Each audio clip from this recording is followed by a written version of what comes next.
Cooper, welcome to the podcast. Good to have you.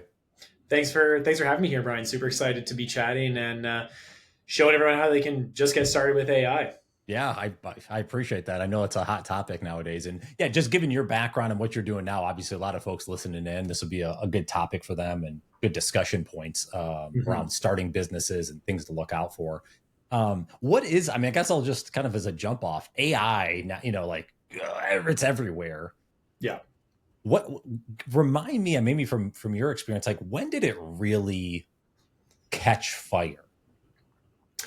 Ooh, that's a good question. I'm a little biased in this because prior to where I'm working now, I actually had my own startup, and it was actually an AI startup. Kind of when the whole like Chat GPT or like GPT buzzword became a thing Hmm. in the ancient times of AI two and a Yeah. half years ago, basically. So Right.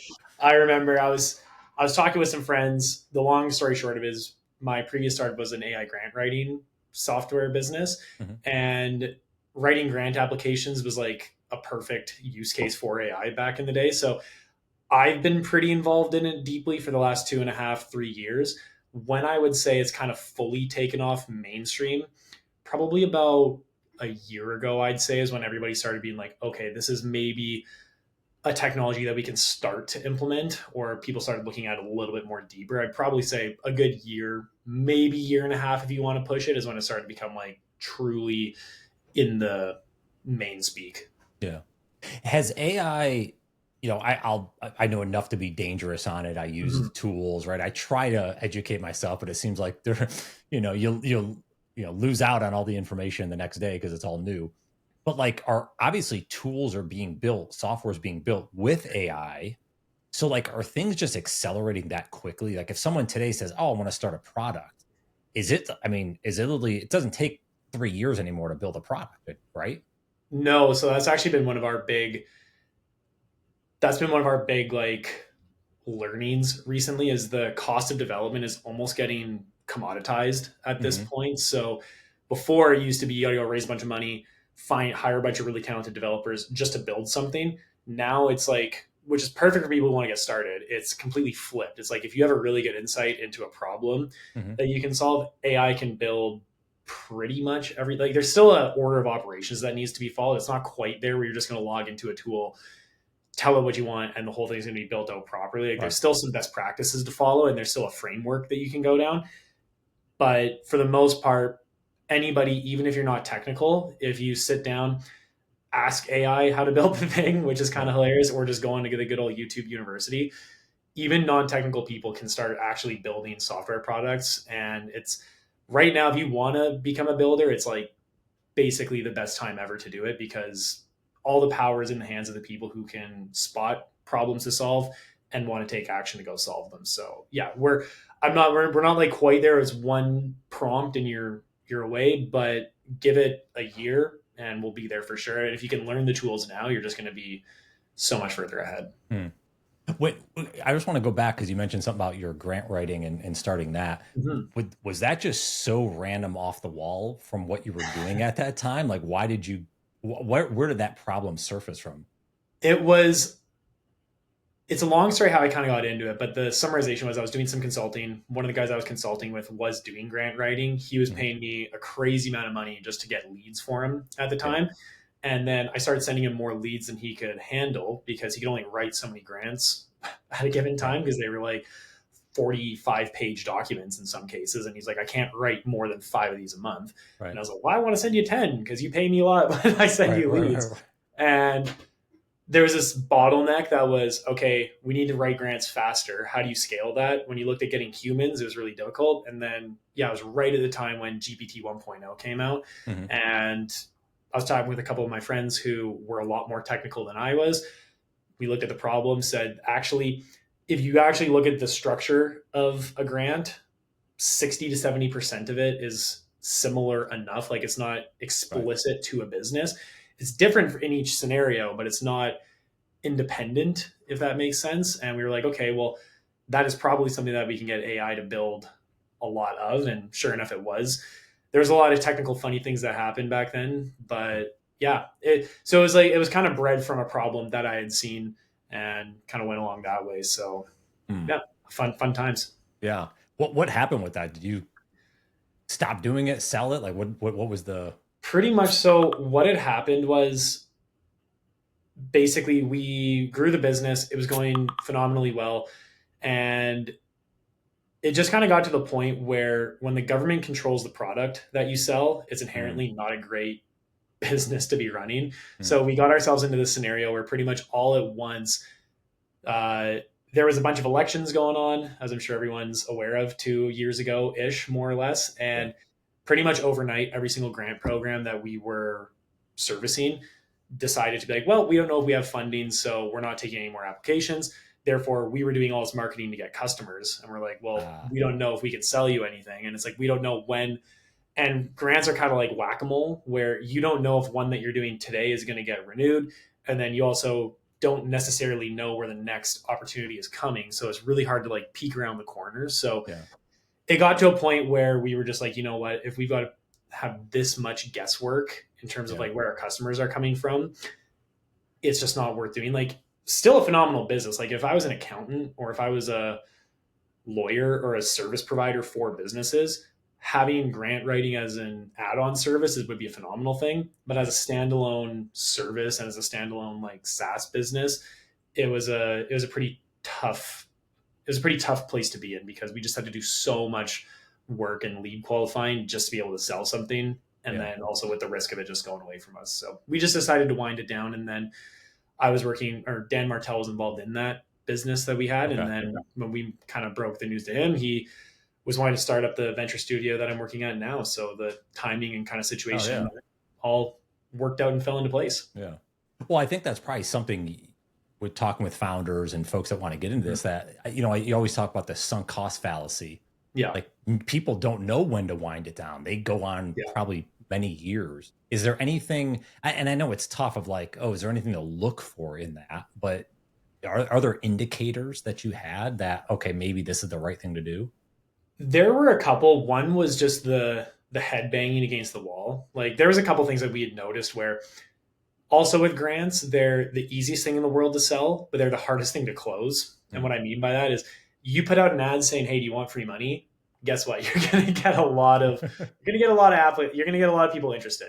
But it was such like a finite criteria that a client or that a customer actually had to meet for us to help service them, that it made it really hard to sell to people. So that was one thing for us. We're like, ooh, okay, is this where we want to focus our energy? The second thing was the pace of AI. And this is one thing I look for now when we're looking at companies or when I'm talking with founders, is we were kind of looking around the corner of like, okay, does our product get better as AI gets better? Or as AI gets better, do we become obsolete? And that's a Ah, hard thing to kind of that's a hard thing to assess. But one of the key things that we did at the time was we put a bunch of, not to not get too technical, but we put a bunch of prompts together that would hold the context from the first section down to the bottom section. So what you were writing the grant about actually ended up being the outcome at the end. Like, early on, before we were doing this, we would start talking about why a farmer should install a new irrigation system. yeah. And at the very bottom, all of a sudden, the conclusion that the AI came to is you should install a bakery on your farm just to take advantage. You're like, well, how the hell did you get there? And it Yeah. follows like this weird train. So, Yeah.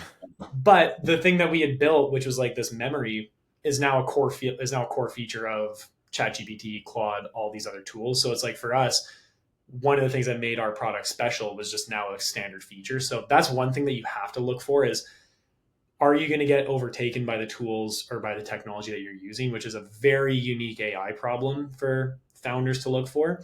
And then, so those are kind of like the two biggest things for us, is just feeling as if we were working, like we were giving level 10 effort, but the opportunity that we were exploring was maybe like a level 3 to 4 in the grand scheme of things, given just the difficulty, the headache, and the kind of technical risk of what we were doing. Yeah. So we just kind of gave it a really hard look. It wasn't an easy decision, but just said, you know what, it's making money, it's working, but probably our efforts are better spent elsewhere. And takes a lot to look yourself in the mirror and come to that conclusion, but that's kind of how we broke it down and assessed it. Yeah.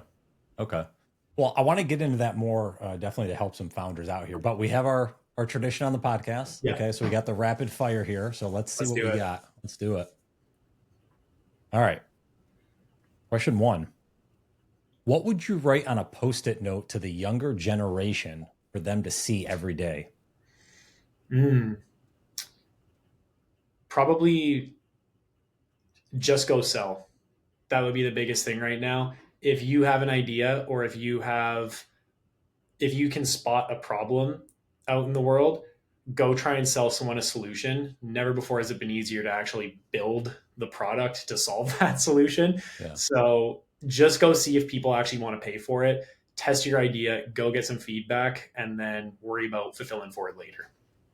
And do you encourage folks to do that before they build any product, like visually kind of sell the idea to people and see if they even take it? Or it's like, oh, that's intriguing, or I mean, yes and no. Like nowadays, it's so easy. Like you can go to Lovable, or there's a couple of these tools like Mhm. Bolt.new as an example, and you can literally just say, "Hey, I want to build this thing," and you can get a visual kind of prototype for what it looks like. So if you Oh, really want to have something that you can show people, you can kind of like quickly one shot one of these tools. It's not going to do the thing, but it'll look like it does the thing, kind of a yeah, deal. So right. like you can definitely do that if you want to.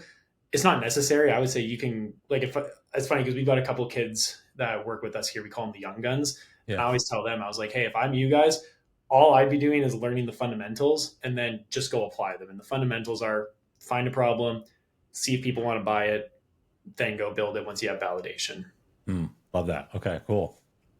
All right. What's your go-to mantra or reminder when things get hard? Ooh, that's a good one. I'm a huge glass half full kind of guy. So I like my mantra all the time is I'm like, things always happen for a reason. This is just the way it's supposed to be. Keep my sail up, the wind will push it forward, and let's just keep going, basically. Because if you, the only way you lose is if you stop. So just keep going. God, I love that. Yeah. It's like if you're just a negative Nelly all day, things will go bad. Yeah, If that's your mindset, right? We all know exactly. those the victim mentality folks of like everything is, against them. But Yeah, yeah, I'm a big believer in the optimism. yeah. Um, how do you decide what's a priority when everything feels urgent? This is I can't remember where I read it from or what podcast I heard it in, but it's basically just that like four quadrant zone. It's like, is something urgent and high priority? Okay, get it done right now. Is something urgent but not important? Okay, table it over here. Is something not urgent and not important? Okay, we're just gonna forget about that. So it's kind of like Yeah. that quadrant of thinking to figure out like where are the tasks that I have to bunch together and what needs to get done today. Like if I've got to onboard a new partner into our business, Mhm. yeah, that's taking precedent over everything else. Or like if we've got a launch that we're doing, that's taking precedent. So it's really just boiling down, does this, like if this is done today, doesn't need to be, cool, we'll go do it. Otherwise, kind of just rank order from there. No, that's great. Yeah, what you're talking about is the Eisenhower Matrix. That's it. Yeah. Yeah, and I think Stephen Covey did some stuff with that as well. But yeah, basically that not important urgent though, Hmm. it or excuse me, urgent not important. It's a tricky one. It's yeah, there. So like there, you have to really balance of like, okay, where am I spending time? But like I said, Yeah. anything that's important. But I think you said it right. Is like if it's urgent, I got to do it today is great. But it's actually the ones that aren't as urgent but Yeah. are important that we really need to spend the most time on because that's like how you develop over time and learn and grow, right? Exactly. But not just put out fires. So yeah, you're right there. All right. Oh, okay. How do you keep yourself motivated when the wins are slow to come? Mm, that is a it's funny because it feels like there's always moment like yeah you're kind of always in those periods, or it definitely feels like it ebbs and flows. Yeah. I think the big one is just knowing and being very clear on what the destination you're running to is and what it looks like, and having constant reminders of it. So that's one thing that we're really big on Mhm. here at Martell Ventures is we know what our end destination, what our end goal looks like, and we define it, we put a timeline on it, and every time stuff kind of feels like it's dragging through the mud or it's quicksand in there, it's Mhm. like cool, okay, here's the mission objective, we're working towards that, let's keep let's keep going because we got to get there some way or another, so let's get creative and find our way out of the quicksand. And Yeah. that's just the easiest way is write it down, make it visual, put it somewhere, remind yourself of it, where's the place you want to go to, how long do you want to get there, and just keep reminding yourself. Do y'all have like certain, I guess boundaries maybe is the word I'm thinking of Mhm. like, we have to talk to this many people or this many companies, or is it a revenue goal, or like how do you kind of make sure you're going in that right direction? We definitely have our KPIs. So like for us, we have an enterprise value KPI. So we've got an equation in terms of how we value that. We also look at what's the total monthly recurring revenue of the portfolio. So there's like a couple indicators for us that are really easy for us to point to say, Okay. okay, are things moving or are they not moving? And then that kind of tells us what levers do we need to pull in order Yeah. to make them go the right direction that we need them to. So those are probably the two biggest ones for us that we're really going to look at. Okay. All right. Last one here. You're doing good on these. These Thank are. you. Okay. What's your next just get started moment? Anything you are secretly working on? Ooh, um, my secret next or just get started is well, so I guess my fiance, I just got engaged, so I gotta get used to saying that. But my fiance, she has her own business. She Okay. has an e-commerce and retail jewelry business, Oh, and there's a tool that actually she's been needing for a while. It basically just calculates her sales tax from Shopify and then tells her how much tax she collected that day and sets it aside for her, so that way you don't accidentally spend sales tax. Uh, I've got it like 98% built out for her, and it's just get that finished so that way it's at least valuable to her. And that's probably the next like just get it done kind of scenario. On mhm. top of like everything else in my workday scenario. I mean, like we've got some right now where we've got three new companies that we're looking to get started working with. So let's get them up and running and make sure we're providing value to them right away. There's like there's like five or six things that are just get started Yeah. right now that we got to roll Right. with. Right. Going back to the question, it's like, what's urgent? What do you gotta? Exactly, exactly. Now for your fiance, I'm just kind of curious how you think through that. Will you just like that product? We'll call it Yeah, that solve. Is the intention to be like, well, if it works for her, maybe we could do this, or is it just like, okay, I'm just building this for you. I have a ton of other things going on. it's funny because I mean so I think this is also where like great ideas can kind of come from as well. But like the intention was never to kind of productize it. But funny enough, since we've kind of been or since I kind of been like have been putting that together for her, there's been like five or six other people in like that she's connected with kind of in her little community that are like, oh my goodness, give that to me right now. So there might be a world where we spin it out and turn it into its own thing, but we'll see. We'll make sure it gets working for her first. But I mean, the whole process was, and I think this is a good framework for just about anybody, is if you're going to build something, at least make sure that you'd be a customer for the thing for the thing that you want to Yeah, go build. So like, this is one of those this is one of those products where even if it never sold to somebody else, I know for a like 100% fact that's going to solve a problem for her and it's going to be useful. So even just that in and of itself will be a win for that product. But there's also by that logic, if it really solves a strong problem for her, there's a high likelihood that it's probably going to solve the same problem for someone else as well. So yeah. the biggest barrier will just probably be like time, focus, and attention. But yeah, that's kind of It's the approach on that one. it seems like such a simple thing. Like, oh, Yeah, sales tax, like, so nothing like Stripe or anyone doesn't have that where you can set that aside. Like, that's crazy. it's so we're up in Canada, which may as well be a forest in the middle of nowhere when it comes to like certain big tech products. Okay, okay. And so like there are down in the US, there are a few other tools and a couple other and like more options available. But up where we are, I looked and we looked for forever and there was just like nothing that there's a lot of tools that would kind of do the job, but they Mhm. wouldn't do it well and the integration sucked. So it was kind of one of those where it's like, well, because the not to go on off a tangent, but the real problem that was being solved with that was as any like business owner kind of growing from 1 million to 5 million nodes, you just get in the market, you just get in the habit of I've got to grow and I've got to spend money and I've got to do all this stuff. And before you know it, like looking at how much tax you collect on a monthly basis, by the time you look at it, you're like, oh, great, we collected 22 grand in sales tax. We only have 9 grand in the account right now, Right. so we can't pay the whole 22. It's like you can't really nip it in the butt after the fact. You have to do it each single day. Otherwise, you end up getting yourself in a hole. And every tool was basically just a calculation after a certain period and wouldn't give you kind of the daily amounts based on what Shopify or Square would pay you out. So this one was like, okay, cool. What's the problem you're facing? looked at how my fiance was doing everything. Mhm. It was like, okay, well, if you could figure out when the payout hits your account, how much from that specific payout needs to be put in a separate account, then you can actually solve the problem, because then you can get your bookkeeper to just set the money aside or do it Right. automatically with an automation. But if you wait too long, yeah, you're going to end up buying inventory. You've got payroll, you've got all these other things before you know you spent the money. So this was just like, for her circumstance, the best solution to the problem. And Yeah. nobody was doing it. So that was Yeah. the reasoning behind it. Well, I guess maybe that's a good transition into, kind of the conversation around like what you all are seeing, Mm-hmm. because I imagine you're getting pitched all these ideas, right? Yeah. So like, I guess what constitutes a good idea versus not a not good idea? So right now, AI is so funny because, like I said before, you can like, building is kind of getting commoditized, like production is.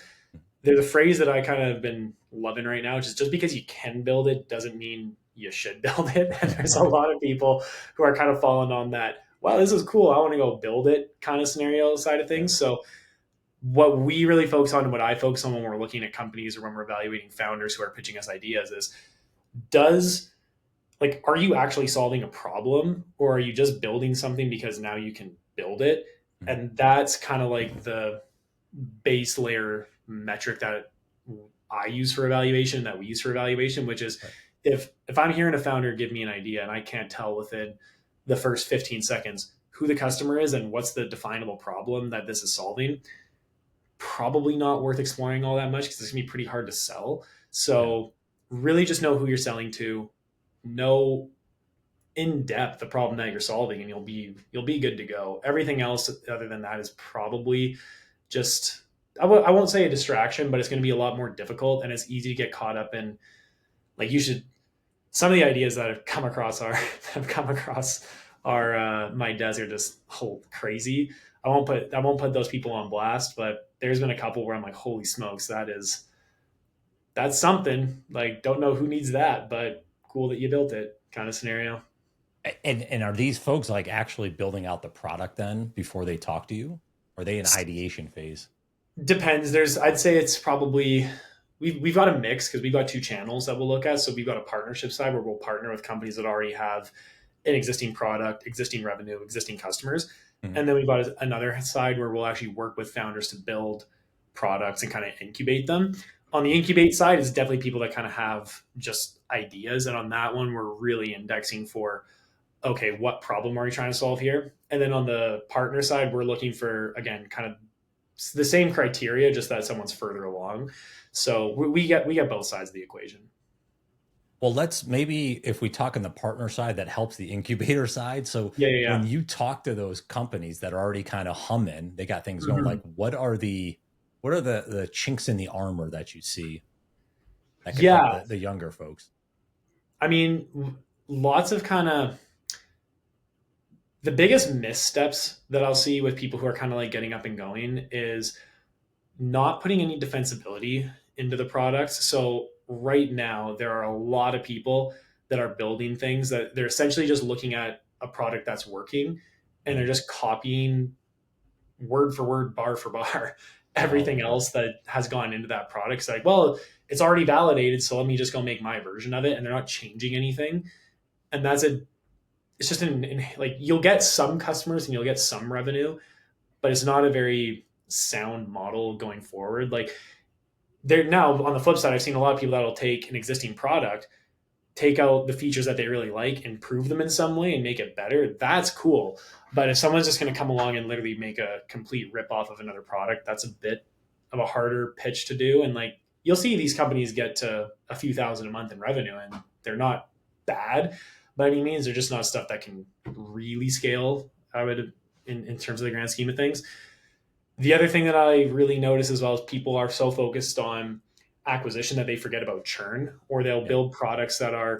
really they'll build products that are really sexy and cool and easy to sell, but they're really hard to, but they don't really deliver a useful solution long term. So there's a lot of these products that you see are kind of like one time use ones. So Yeah. I've come across a ton of tools that will be like, hey, we'll do this one thing. So like, we'll review your, like, there's been somewhere it's like, we'll review your resume. It's like a resume reviewer. And it's like, that's cool, but you really only get one use out of that customer. And then you need a consistent flow of like, you're always going to have to be doing Yeah. new customer acquisition. So there's no like recurring value built in. That's probably the biggest thing I see right now is it's just, yeah, people build tools that can solve a problem one time. That's not an everlasting problem. Are there any characteristics that you've seen of the founder that Mm-hmm. kind of tip you in the scale of like, okay, I think they're gonna have some success, or maybe this is Yeah. not the best company. Yeah, actually, I was talking about this because I was on the phone or I was on a call with the founder yesterday who I was just like, okay, yeah, that's the kind of person that we need. Basically, the kind of person who we need is, or that I can tell within like 15 seconds is kind of indexing for success is Mhm. one, they really understand, they have like deep domain knowledge on the customer. So like if you ask them anything about who they're trying to sell to, they may not be the most technical person on the planet, but they intrinsically know who the customer is. Like I remember there were these two founders a while ago that I was speaking with that they worked in like a manufacturing plant, Mhm. and they knew everything about like how they would intake new inventory, organize, categorize it, and they built a tool that could actually scan a new inventory slip, read all the things, do the whole count, input everything to their system. It saved like 7 hours a week basically for the company. Oh wow. And it's like, holy, that is such a niche problem that you have to have domain expertise on to understand it. So the domain expertise is a huge one. And then the other one is just fast action. Like you'll see founders who basically their first step is two steps forward, more or less. Hmm. And when you talk, like you can just sense it from some founders where they're like, yeah, I saw this, I took step one, I did it, I learned, I took step two. Where there's other founders who are like, hey, I saw this problem, I started building, then I went back, changed my idea, started building some more, and it's like you can kind of see that their growth journey is a little bit more like circular as opposed to straight up for the founders who are taking action. Those are probably like some of the biggest things that I've really noticed on a quick snap judgment. You can just tell this person's going to do well or this person won't do well. Going back to the idea, something that comes up a lot is the product market fit. Mm-hmm. At what point do you get in those conversations? Is that on that first kind of pitch they're making to you, or is this, do you not go into that as much? You might say, you know what, okay, this idea could work, and then you're sort of figuring that out later on. At what point does that come in? I mean, product market fit is such a funny thing because there's some companies, for example, that might be crushing it from a revenue perspective and a user perspective, but you like I wouldn't say they have product market fit because you don't know how durable that customer is going to be or how much they're going to be able to repeat the success that they've had. Sometimes you really have to like look at it. Whereas there's other companies that get started right away, and you're like, oh yeah, you hammered this problem because like that person who you're solving the problem for can't live without this. So it's like product market fit's a little bit harder to determine. I mean, we evaluate it in different ways. Like true product market fit, I would say probably happens once you get over 1 million in ARR. So like unless Okay. you're or even maybe even beyond that, depending on the product category. So what we really look for is product validation. So it's like, are there customers that are willing to pay, or can we go find people who are willing to pre-order or pre-buy the product? Mhm. If we can Right. do that, then we know that there's at least validation, and that gives us that gives us a scent on the trail to keep going down it. If we can't do that, then it's like this might be a hard pitch to go after. Mm. So I guess on that front a little bit more, like, do you like how much coaching is going on in these, like, the incubator type? Well, I guess it could be in the partner side as Yeah. well. Like, are you giving them direction on like, holy shit, dude, this is not the, I don't know what you guys are wasting your time on Yeah. here. I don't, That's yeah, there's definitely a lot of that. It's funny because it's kind of that good old adage of I always think it's kind of like the home renovator that has a hole in their bathroom wall. Basically, it's like they're so busy on focused on everybody else's stuff that they can't see the fault in their own thing. And founders are very much the same way. Like they're so focused on delivering for customers, they're so focused on growing, scaling, team, everything, that sometimes they'll kind of have their head down so much that they drift off course. So like a lot of what we do at Martell Ventures is working with the founders to coach them to make sure that they're doing the right steps, the next right steps, and kind of having us take that step back, look around the corner for them, so we can be like, hey, just so you know, like we're starting to scale, we're putting more, we're spending more on ads, we're getting more customers. Just so you're aware, let's make sure we're watching churn now, so that way the Right. customers that you are bringing on don't leave after 2 to 3 months. So like, what are we doing to fix that? And they're like, oh, we haven't thought about that yet. It's like, cool, let's go look at that. We're not going to slow down on growing, but make sure we go look at the other area that you might not be focused on. Yeah. So for us, a lot of that kind of factors in where we're helping get in and coach with them. What about from the sales side? 'Cause obviously that's kind of my domain expertise. Like, Yeah. what does that look like? Are most of these founders getting, obviously founder-led sales is a struggle for a lot of folks. Like, I'm just kind of curious what you're seeing out there, like on the front lines of what people are struggling with, maybe some things to help them out, I guess, on that front. Yeah, I mean, right. I mean, the easiest one is like if a founder's having trouble selling, it usually means that there's kind of an issue further back down the chain, that whatever the product is doing isn't quite connecting with the problem that the customer is looking for. Therefore, that makes the sale more difficult. So that's why we always that's why, like, before we even get to that scenario, we try and index for it ahead of time by saying, cool, can we sell this product, or can you pre-sell it? And can you get people interested before we go build the whole thing? If you can, that means you kind of reduce that risk going forward. But in terms of like founder-led sales and growing through that way, it really just boils down. Like we're blessed because we have a really strong kind of sales organization and kind of restructuring around us that we can help coach our founders with. But the biggest thing is really just, I would say when I see founders where they trip up the most with sales. So if anybody listening can kind of take this, as everybody is so quick to tell them how cool the product is. But again, you really need to dial it back to be like, hey, yes, this product does this thing, but here's why that's actually valuable to you. And here's how it's going to help change your business, or here's how it's going to help change your current circumstance that you're in. Right. Really focus on how the product solves the issue, not, hey, we can do voice AI and we can answer in 5 seconds. We can do XYZ. Da, da, da, da. Like, it's not inherently valuable. What's valuable is how you solve the problem that the person has. And most founders, when you go and listen to the calls that they're having, they're focusing on all the cool technical bits that the product can do, not the actual problems that they solve. Yeah, that's a great point. Yeah, it's why people are so excited on the calls, and then they never follow up. They ghost them. All these things they hear, and I get people saying that all the time. Well, Brian, the people aren't getting back to me. And then to your point, you realize that they're talking all product and not problem. If you go deep into the problem and solve that, then you can create that bridge to the value of why your product actually matters. Exactly. And why they'll pay for it, right? Exactly. They'll actually put money behind it. So what are you, I guess from an AI standpoint, are there tools that you encourage people to utilize, like the founders you're working with or the companies you're working with? Are there tools nowadays, as we're talking in late 2025? Because that may change in late 2026, but I'm just kind of curious. Yeah, if you're listening to this in 5 months, don't come back and say these tools are wrong. One of the biggest kind of like categories that I tell everybody they need to be using is like, and there's a bunch of these different tools, but the text to voice tools. So there's like one called Whisper or Whisper Flow. There's one called Super Whisper.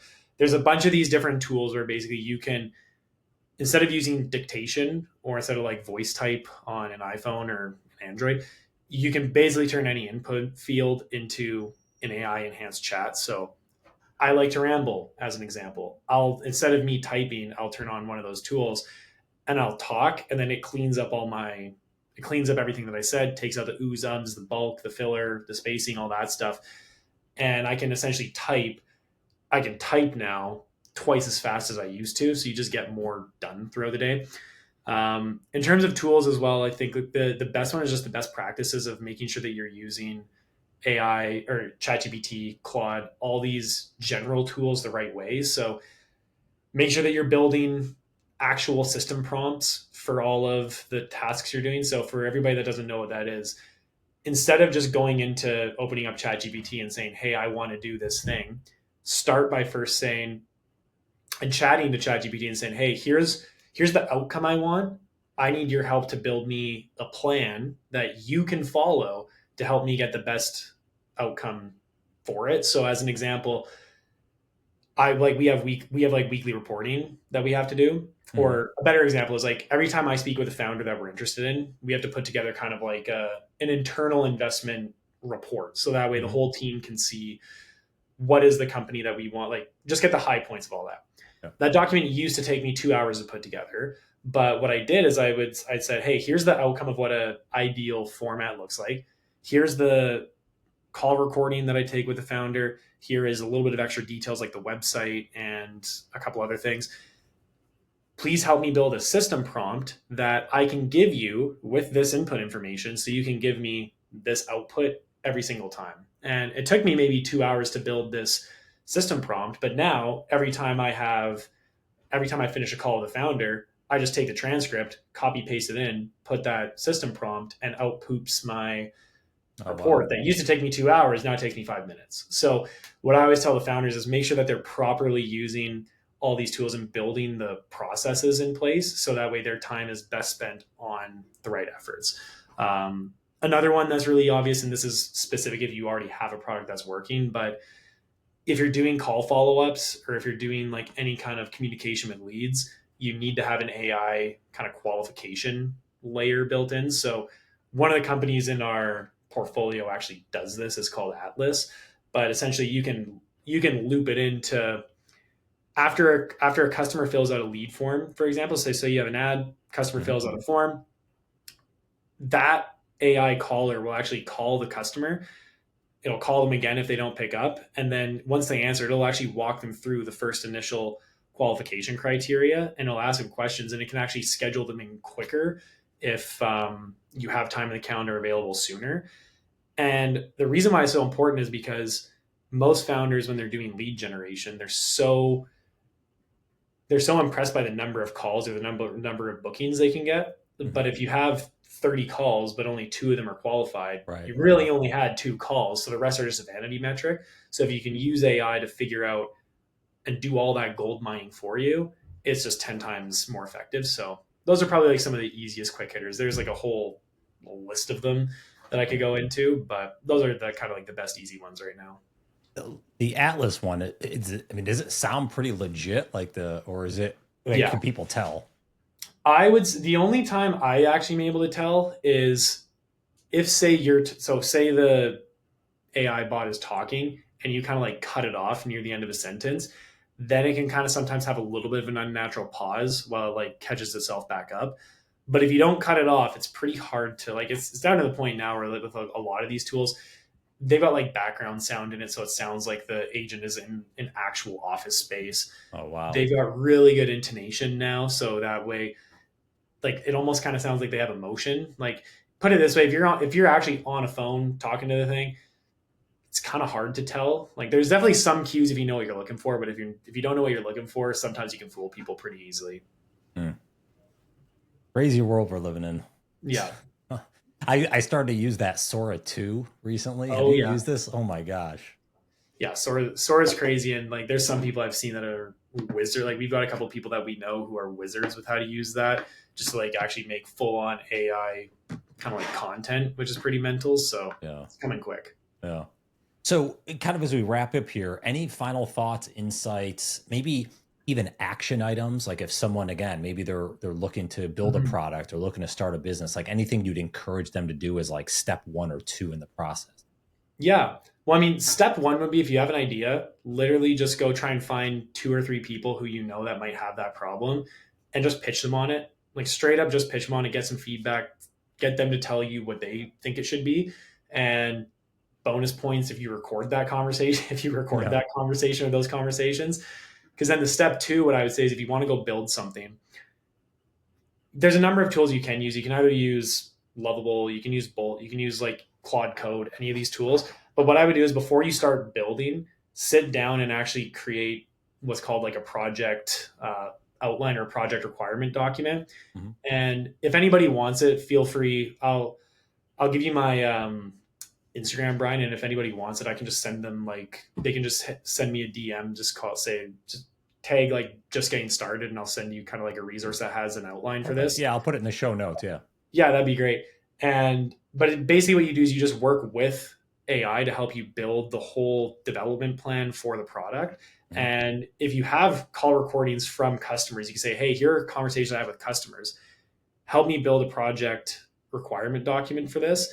Ask me all the questions you need in order to build an effective plan Oh, to get this product developed. hmm. And then just sit there for 45 minutes with AI, answer all the questions that it gives you, and actually just build the plan before you go. Because then when you feed that plan into AI, it now knows here's what step one is, here's what step two is, here's what step three is. And one, it'll keep you on track, but better yet, it keeps the AI on track, and you'll end up getting a product. You can get a product built out in a weekend, even if you don't know what the heck you're doing. So Oh, those are probably the two easiest ways to get going. man, that's super actionable. Yeah, that's something I'm gonna Yeah. try to do on my end. So awesome, Cooper, man, this was a lot of fun, dude. I appreciate you coming on and sharing a lot of your wisdom here with everyone. Yeah. Thanks for having me. Hope it was, hopefully people can get something from it and take some action off it. Yeah, absolutely, man. Thank you.